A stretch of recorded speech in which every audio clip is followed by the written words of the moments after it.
करण्याची इच्छा असते, खुमखुमी असते ती सर ती आमच्या मोठ्यांनी दिलेली पुंजी आहे. आम्ही सगळे यंगस्टर्स त्याचा प्रयत्न करतो ते पुढे नेण्याचा.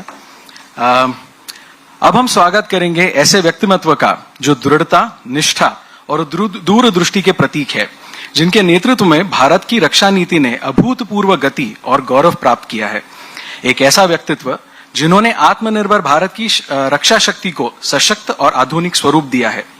हम गर्व और अत्यंत सम्मान के साथ आमंत्रित करते हैं माननीय रक्षा मंत्री श्री राजनाथ सिंह जी को, जो अपने अमूल्य मार्गदर्शन और राष्ट्रनिष्ठ दृष्टिकोण से हम सभी को प्रेरित करेंगे.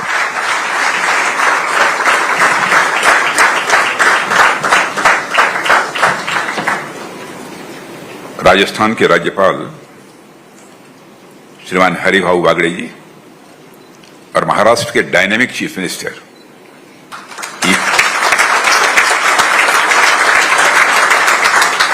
Imaginary chief minister Shri Devendra ji Fadnavis, Bhagwat ji Karad, यहाँ के सांसद अतुल सांबे जी मंत्री, जय कुमार जी रावल, अर्पित सावे और यहां मौजूद हमारे इंडस्ट्रीज के मित्रों.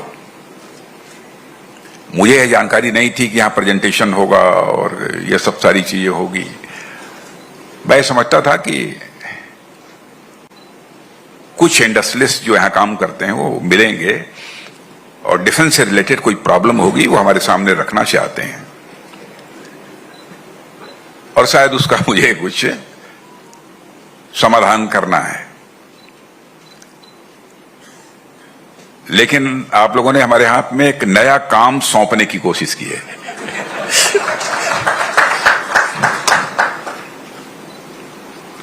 लेकिन सचमुच आप लोगों की जो हैंकरिंग है कुछ कर गुजरने की, मैं उसका स्वागत करता हूं, उसका मैं अभिनंदन करता हूं. मैं बहुत स्थानों पर गया हूं लेकिन इस प्रकार से एक ललक, एक हैंकरिंग लोगों के अंदर और इंडस्ट्रीज को लेकर और भारत इस मामले में सेल्फ रिलायंट बनना चाहिए, एक उनके अंदर तड़पन जो मैं आप लोगों को देख रहा हूं, मैं उसकी सराहना करता हूं, उसकी मैं प्रशंसा करता हूं. अब आपके यहां पूरी तरह से मैच्योर्ड इंडस्ट्रियल इकोसिस्टम है, लेकिन मैच्योर्ड डिफेंस इकोसिस्टम नहीं है.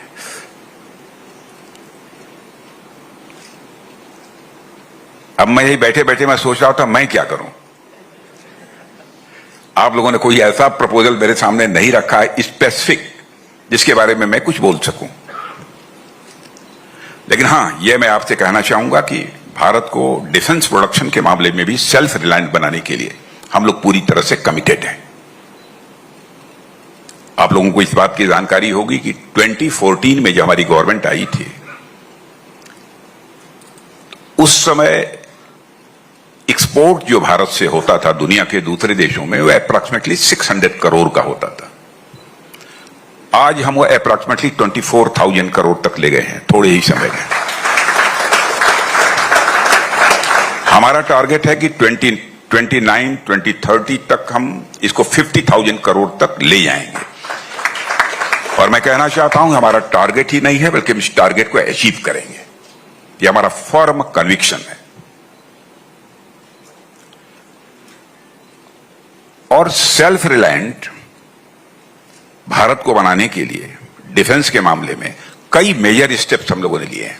मोर देन 500 ऐसे आइटम्स हैं जिनकी की इंडिजिनाइजेशन लिस्ट हम लोगों ने भी जारी कर दी है. Positive indigenisation list. Positive indigenisation list का मतलब यह होता है कि चाहे जो कुछ भी हो, यह सब सारे आइटम्स भारत में ही बनेंगे, भारत की धरती पर बनेंगे, भारतवासियों के हाथों से बनेंगे. हम दुनिया किसी दूसरे देश से इसे इंपोर्ट नहीं करेंगे. और वैसे ही लगभग मोर देन 5,000 ऐसे आइटम्स हैं लारूस जिनके बारे में भी हम लोगों ने बिल्कुल संकल्प ले रखा है कि हम उसको भारत में ही बनाएंगे, भारतवासियों के हाथों से बनाएंगे. हम उसको किसी भी सूरत में इंपोर्ट नहीं करेंगे. डिफेंस के मामले में भारत पूरी तरह से सेल्फ रिलायंट बन जाए यह हम लोगों की कोशिश है। अब इस वर्ष का हमारा जो डिफेंस प्रोडक्शन रहा है वो अप्रॉक्सीमेटली 1,60,000 करोड़ का रहा है, और आप देखिएगा जल्दी ही हम इसको 3 लाख करोड़ तक का डिफेंस प्रोडक्शन भारत में करेंगे। हाँ, अब जहां तक संभाजी नगर का प्रश्न है, एकाएक मैं कुछ कह पाने की स्थिति में नहीं हूं। मैं जानता हूं कि जब पॉलिटिशियंस किसी भी मंच पर खड़े होते हैं बोलने के लिए तो तरह तरह के एश्योरेंसेस, तरह तरह के आश्वासन लोगों को देते हैं, और यह सिलसिला आज से नहीं लंबे समय से चला आ रहा है। और आपने यह महसूस किया होगा कि नेताओं के वर्ड्स और डीड्स, कहने और करने में अंतर होने के कारण ही पॉलिटिक्स में पॉलिटिशियंस के संबंध में क्राइसिस ऑफ क्रेडिबिलिटी, एक विश्वसनीयता का संकट पैदा हुआ है। लेकिन हम लोग, हमारी गवर्नमेंट इस विश्वसनीयता के संकट यानी क्राइसिस ऑफ क्रेडिबिलिटी को एक चैलेंज के रूप में स्वीकार करती है। हम जो कहेंगे वो करेंगे।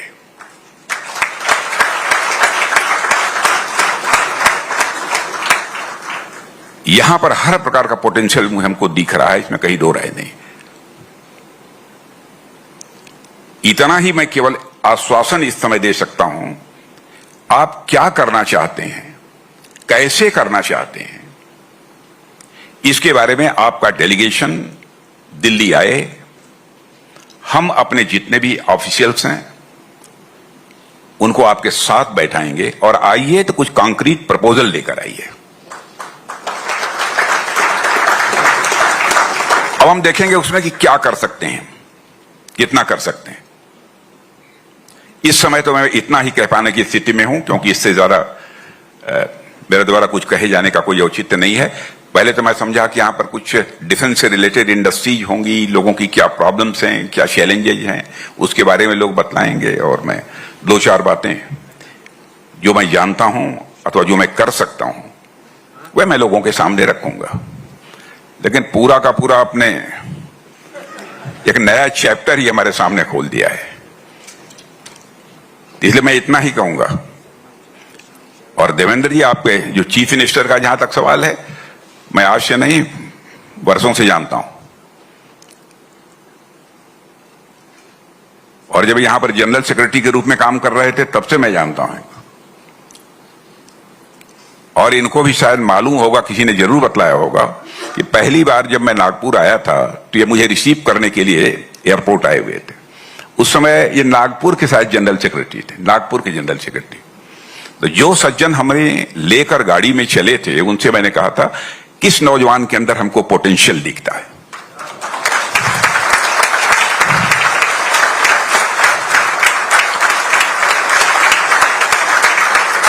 मैं, अब आप ये कहेंगे कि आपने कैसे ऐसा समझ लिया, ये मैं नहीं जानता, लेकिन मैंने कहा था, ये बात इनको भी मालूम है। जिस व्यक्ति से मैंने कहा था वो शायद उस व्यक्ति ने इनसे भी कहा होगा। अब वो कहीं कोई बड़े पोस्ट पर नहीं थे, उसमें जनरल सेक्रेटरी थे, और प्रायः देवेंद्र जी जो बात मुझसे कह देते हैं और जो मैं कर सकता हूं उसे मैं कभी टालता भी नहीं। तो आपके चीफ मिनिस्टर हैं, मैं तो चाहूंगा कि जब आपका डेलीगेशन आए तो ये भी रहें। हम बैठेंगे अपने अफसर्स के साथ, क्या कर सकते हैं, कैसे कर, आप क्या चाहते हैं, क्या क्या करना चाहते हैं। क्योंकि मुझे जानकारी नहीं है, इसलिए मैं कुछ डिटेल में बोल नहीं पा रहा हूं। आप मुझे बतलाइए, जहां तक हो सकेगा हम आपकी पूरी मदद करने के लिए तैयार हैं। और डिफेंस इंडस्ट्रीज का है तो उसमें क्या है आपकी प्लानिंग, क्या करेंगे, अब इस बारे में मुझे कोई जानकारी है नहीं इस समय, तो आपके प्रपोजल के बारे में। लेकिन मैच्योर्ड यहां पर इंडस्ट्रियल इकोसिस्टम है, यह जानकर मुझे खुशी हुई। तब मैच्योर्ड इंडस्ट्रियल इकोसिस्टम के तहत जो लोग भी यहां पर काम कर रहे हैं तो मैं समझता हूं कि इंडस्ट्रीज के क्षेत्र में काम करेंगे। कुछ चैलेंजेज आपके अगल बगल की जो जिले हैं उनमें जो हमारी इंडस्ट्रीज चल रही है डिफेंस को, उसको लेकर भी आप लोगों ने बतलाया है। देखेंगे, इस पर हम चर्चा करेंगे। लेकिन आप आइए, आपका स्वागत है, आपके साथ बैठकर बातचीत करेंगे। धन्यवाद।